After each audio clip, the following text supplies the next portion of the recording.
2017 was the safest year in aviation history, with 0 deaths from commercial passenger jets and just 44 onboard fatalities attributed to the aviation industry as a whole when military and cargo flights are factored in. Despite ever-increasing demand for flights and the numbers of passengers flying soaring to 4 billion in 2017, the number of crashes has declined dramatically over the decades. Figuring out why crashes have reduced so dramatically, we first have to ask ourselves, why do crashes happen in the first place? Although the number of crashes have continually fallen, the statistical cause of crashes has remained fairly stable, with pilot error, mechanical failure, severe weather, and sabotage being the consistent highest cause of fatalities. Let's dive deeper into the history of aviation to see how the airline industry has adapted to become safer over the past century. Going right back to the early decades of the aviation industry, an era dominated by mail planes and barnstormers, flying was a hugely risky endeavour. Planes were cheap and operators valued timely delivery over pilot safety.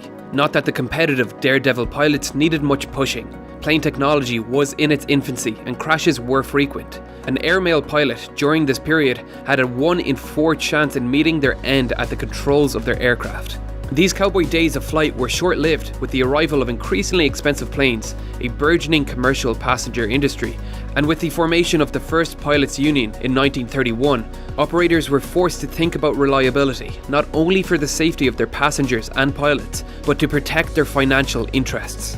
Profit was threatened even further after a landmark case in 1936 when the widow of a fallen pilot, Joe Livermore, successfully sued Northwest Airlines for pressuring her husband into flying in dangerous conditions. But overzealous employers could not be blamed for all crashes, even in the case of Joe Livermore. Livermore was an older pilot, which in these days meant you were in your 30s, familiar with the navigation method of contact flying, using visual references on the ground to navigate, which required flying below the clouds where turbulence and terrain posed a much higher risk. Livermore's Lockheed 10 was equipped with instruments that allowed him to navigate above the clouds using electronic airways, and he was expected to use it. The system used radio beacons that guided the pilots between stations along the intended route. Each beacon would transmit Morse code in alternating 90-degree quadrants. So if you were flying in quadrant A, you would only be able to hear the Morse code for that quadrant.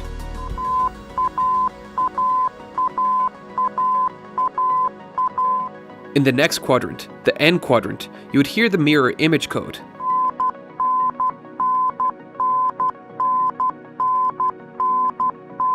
And when flying between the two, the signals joined to form a steady tone, which designated the airway. Thus, each beacon was capable of producing 4 airways.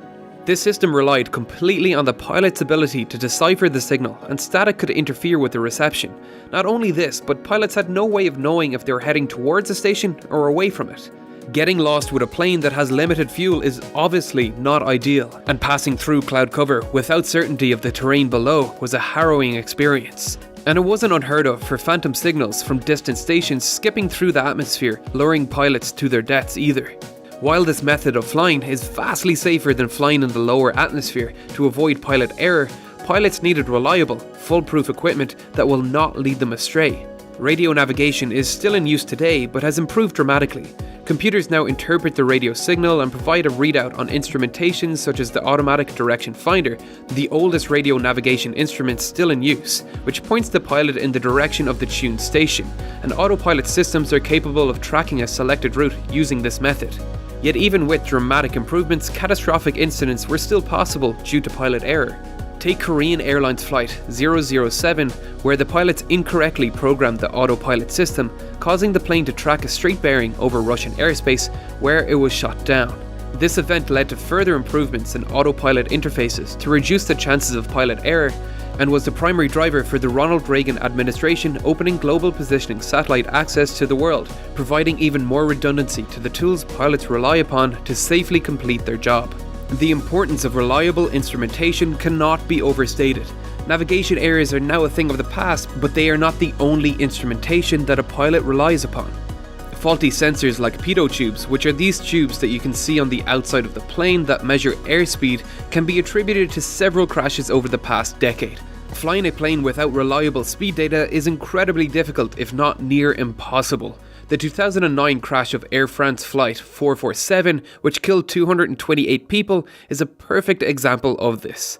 Pitot tubes work simply by measuring the pressure caused by the force of moving air attempting to enter the tube. The faster the plane travels, the higher the pressure, allowing the pitot tube to measure the air speed very accurately. The pitot tubes of Flight 447 failed as it was flying through the Intertropical Convergence Zone, an area prone to thunderstorms.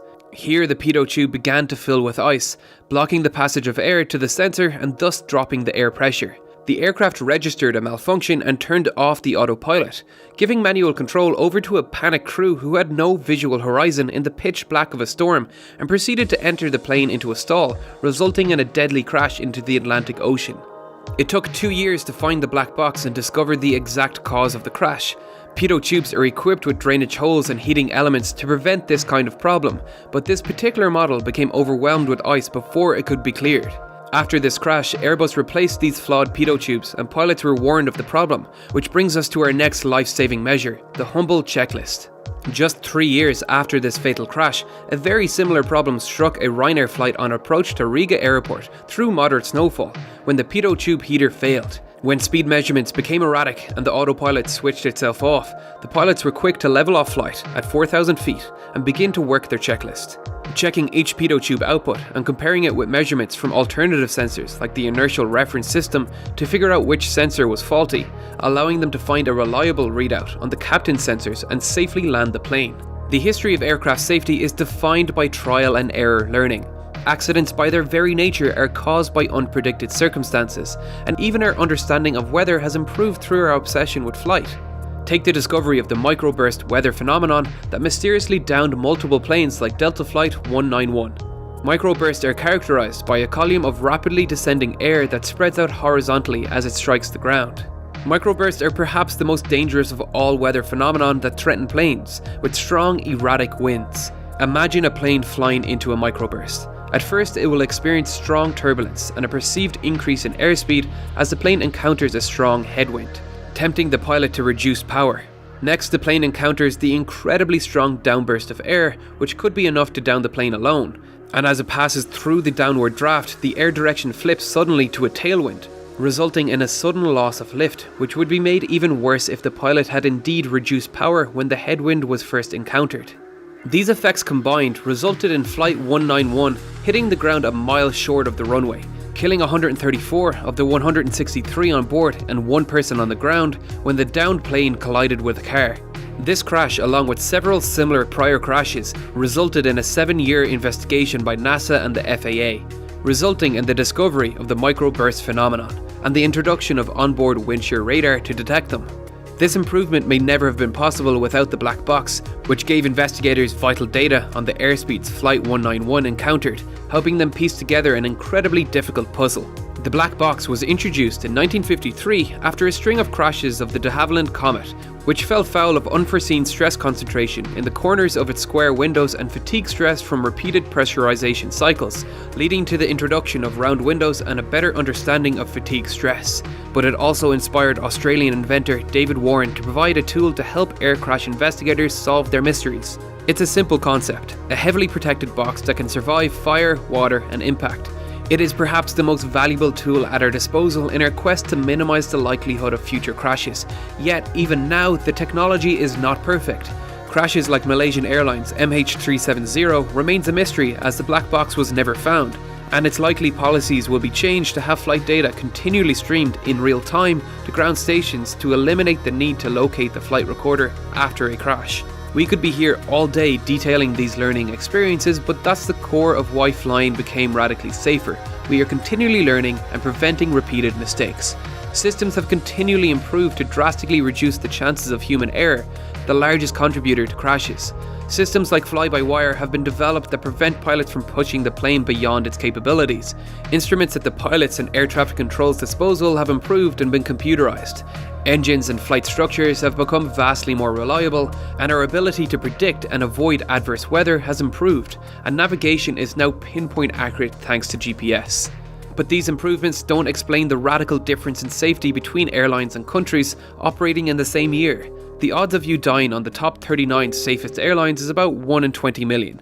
Reverse that and take the bottom 39 airlines and your chance is 1 in 2 million, 10 times the likelihood.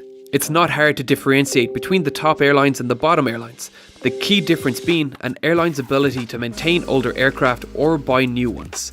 Iran exemplifies this problem with 94 airliner accidents in the past decade, resulting in 741 deaths. Much of this can be blamed on sanctions placed on Iran, forcing them to rely on older, unreliable aircraft which have not benefited from the lessons of the past. The problem is further compounded by a severe lack of replacement parts, preventing vital maintenance work. These problems are so bad that airlines like Iran Asman, which just this year suffered a crash killing all 65 passengers on board, have been banned from flying to Europe. With sanctions lifted, Iran Airlines look poised to buy 180 aircraft from Airbus and Boeing to renew their aging fleet. Updating our technology is our greatest tool in improving aircraft reliability and ensuring the safety of our passengers.